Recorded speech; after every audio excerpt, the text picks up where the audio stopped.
Hello everyone, सबैजना के गर्दै हुनुहुन्छ? म चाहिँ आज बेसार धोएर सुकाउन गइराखेको छु है। तपाईँहरू के गर्दै हुनुहुन्छ कमेन्ट गर्नु होला। यसलाई चाहिँ मैले माटोबाट खनेर ल्याएको 2-3 चोटिसम्म पखाल्दा पनि हेर्नुहोस् न कस्तो फोहोर आइराखेको छ कि माटो आइराखेको छ। यसलाई मजाले धोएर अनि घाममा सुकाएर पानी तैरिसकेपछि मैले यसरी कोरेसोमा कोरेर नि सकिन लागिसकेको छ। अब लगभग सकिसकेको छ है।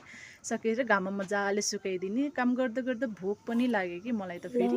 अब चाउमिन यसलाई चाहिँ मैले चिकन थुक्पा भनेर खाएको छु है। तपाईँहरूले कसरी खानुहुन्छ मलाई लाइक कमेन्ट गर्नु होला।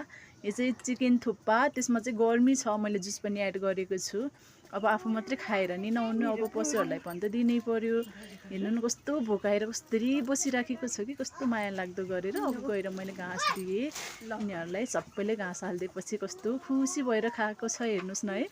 कस्तो माया लाग्दो छ कि मेरो त, हेर्नुहोस् न कस्तो यम्मी छ। अब के गर्नु, एउटा दुइटा सेल्फी हान्नै पर्यो। हजुरहरू कहाँदेखि के गर्दै हुनुहुन्छ लाइक